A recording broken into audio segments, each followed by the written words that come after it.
अध्यक्ष महोदय, माझा खटकेचा मुद्दा आहे की आजच्या ज्या दिवसाचा कामकाजाचा क्रम आपण इथे दर्शवलेला आहे त्यामध्ये 6व्या क्रमांकामध्ये काही शासकीय विधेयके दाखवलेली आहेत।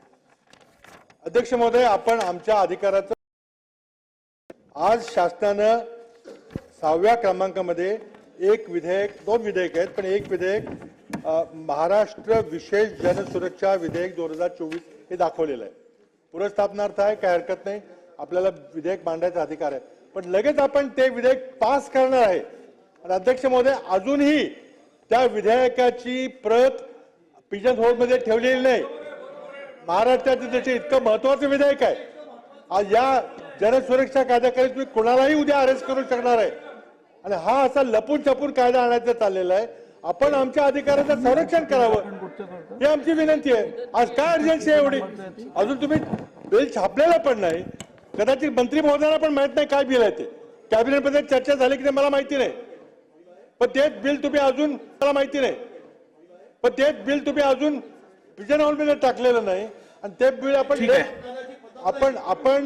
ते ले करणार आहे का हरकत नाही, पुनर्स्थापनार्थ करणार आहे का हरकत नाही, मला वाचायला मिळेल। 4 दिवसाचा अवधी दिला पाहिजे, पण आपण ठीक आहे 1 दिवसाचा दिला पाहिजे, पण लगेच तुम्ही पास करणार आहे, आपण याला परवानगी कशी दिली?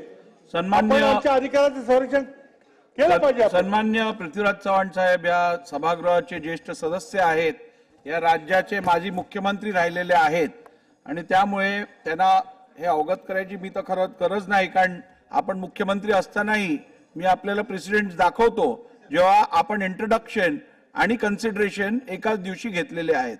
123 नियम आपण वाचून बघावा, त्याच्यात आपण सस्पेन्शन ऑफ रूलची प्रोव्हिजन आहे ज्याच्यात आपण एकाच दिवशी कन्सिडरेशन आणि इंट्रोडक्शन घेऊ शकतो। त्यामुळे याच्यात कुठची अनियमितता नाहीये। या कायद्यामुळे आज आपण पास केला तर कुठल्याही व्यक्तीला, कुठल्याही व्यक्तीबद्दल कुणाला अर्बन नक्सल म्हणून शासन यामध्ये अडचणी आणू शकेल, तुरुंगात टाकू शकेल।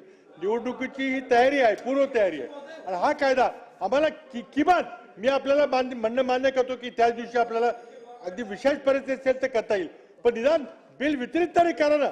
मान्य आहे, काय बिल त्याचं करा, जोपर्यंत ते बिल वितरित होत या नाही संदर्भात हा स्थगित करावा। आठवक बिलाची कॉपी आपल्याला त्वरित मिळण्यास, जर पिजन बॉक्स मध्ये नसेल तर ती त्वरित आपल्यापर्यंत पोहोचण्याची सोय केली जाईल।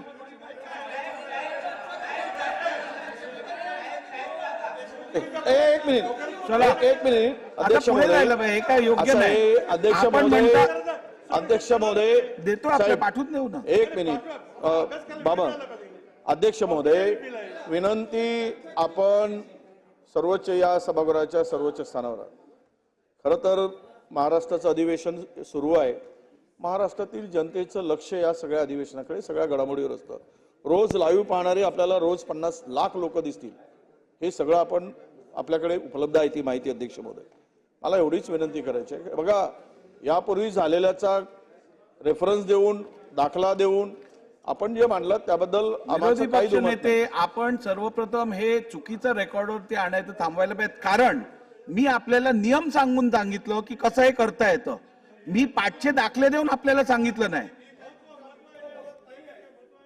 विरुद्ध बोलायचा आम्हाला अधिकार नाही अध्यक्ष महोदय, पण आमच्या भावनाची थोडीशी आपण काळजी करावी एवढीच आमची विनंती आहे।